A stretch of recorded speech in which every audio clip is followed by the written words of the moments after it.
महाभारत दुनिया का सबसे महान और विशाल महाकाव्य। यह केवल एक युद्ध की कहानी नहीं है, बल्कि मानव जीवन, धर्म, न्याय और कर्म की गहरी शिक्षाओं से भरा हुआ ग्रंथ है। हम सभी ने पांडवों और कौरवों की कहानी सुनी है। लेकिन इस महान महाकाव्य में कई ऐसी कहानियां छिपी हैं जिनके बारे में बहुत कम लोग जानते हैं। आज हम जानेंगे महाभारत की कुछ ऐसी अनसुनी और रहस्यमयी कहानियां जो हमें जीवन की महत्वपूर्ण सीख देती हैं। सबसे पहले बात करते हैं एक ऐसे योद्धा की जो अकेले ही पूरे महाभारत युद्ध को समाप्त कर सकता था। उसका नाम था बारबरी। बारबरीक महान पांडव भीम का पोता था। उसके पिता थे घटोत्कच और माता थी हिबा। बचपन से ही बारबरी एक असाधारण योद्धा था। उसने कठिन तपस्या करके भगवान शिव से 3 दिव्य बाण प्राप्त किए थे। इन 3 बाणों की शक्ति इतनी अद्भुत थी कि कहा जाता है कि बारबरी केवल 3 बाणों से पूरी सेना को नष्ट कर सकता था। जब महाभारत का युद्ध शुरू होने वाला था, तब बारबरीक भी युद्ध में भाग लेने के लिए निकल पड़ा। रास्ते में भगवान कृष्ण ने ब्राह्मण का रूप धारण करके उससे बातचीत की। कृष्ण ने उससे पूछा, तुम युद्ध में किसका साथ दोगे? बारबरीक ने उत्तर दिया, मैं हमेशा कमजोर पक्ष का साथ दूंगा। यह सुनकर कृष्ण समझ गए कि अगर बारबरीक युद्ध में शामिल हुआ तो युद्ध का संतुलन पूरी तरह बदल जाएगा। इसलिए कृष्ण ने उससे दान में उसका सिर मांग लिया। बारबरीक ने बिना एक पल सोचे अपना सिर दान कर दिया।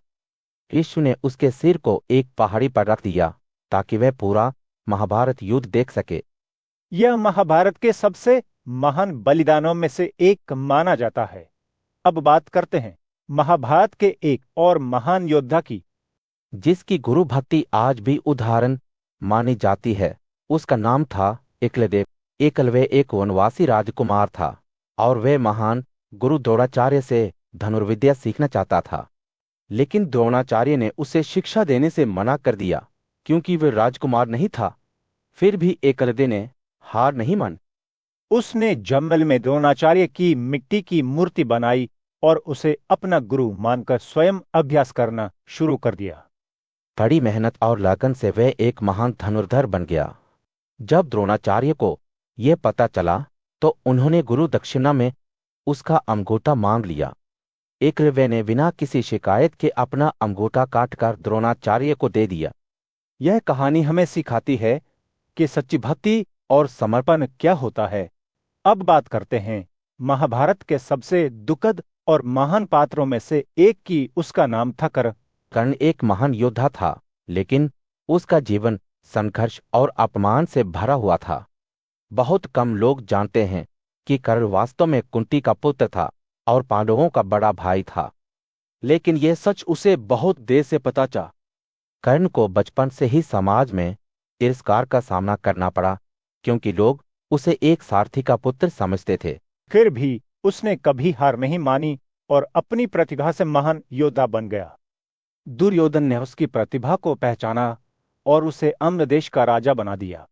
इसी कारण कर्ण ने जीवन भर दुर्योधन की मित्रता निभाई और अंत तक उसका साथ नहीं छोड़ा। कर्ण की कहानी हमें सिखाती है कि निष्ठा और मित्रता कितनी महत्वपूर्ण होती है।